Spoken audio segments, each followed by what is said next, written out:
Заради технички причини го одменивме местото на губење на нашите затвореници и така веќе дојде редот и дојде крајот да ги прешалтаме. Се молам, дали ќе снимате или не? Ќе снимам. Па добро, снимајте, инаку тоа нека го види целата јавност, за да нема повеќе вакви пропасти од државата. Го молам затвореникот Ристо Голокурчев. Јас. По! Александар Трибудалиев. Јас. По! Дени Голокурчев. Јас. По! Велин Газодупчев. Јас. По! Да видиме дали се мртви. Оу.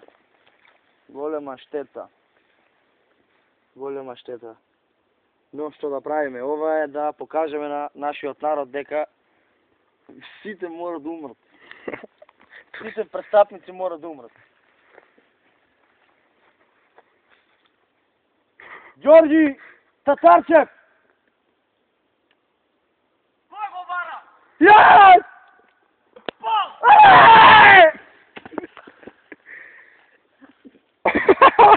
Ево го, чали го. Дали се повреден? Од каде овој курсум? Се дери. Кој пукаше? О! Кишмата.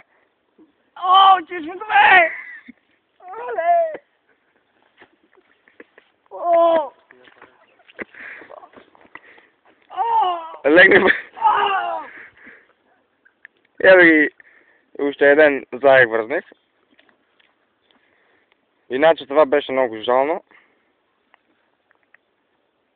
Погледнете. Жив ли си, бе? Не! Не е жив. Ще го попитаме за сигурно да знаем. Жив ли си, бре? Жив ли си? Гледате, сите разчепатени, кој на дека ќе види. Ај, обидецо на број 42 да дојде одма од тука, што се крие за драката. Пронајде се од... Одма тука, бе? Не е излео. И това беше това за денеска. Да, сите изумреа като пилци. Живи ли сте, бе, некој там още? Јас уште малку. О!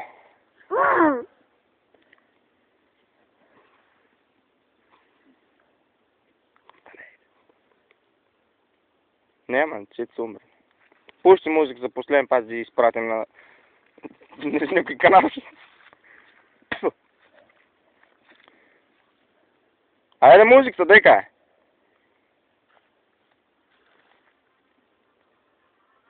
Ехе. Станете, играјте. Ехе.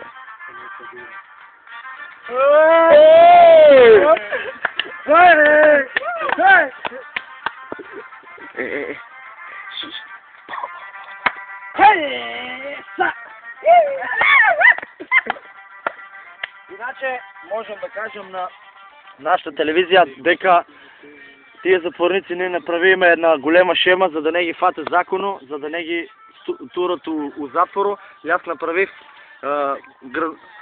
началникот на полицијата на град Ново Коњарево, направив дека они ми платија по 100.000 евра на мене, секој по 100.000 евра, за да ги ослободам. И јас намерно направих да мек се убиени. Толку за еден телевизија, Даниел Трсикурчев. Пукай.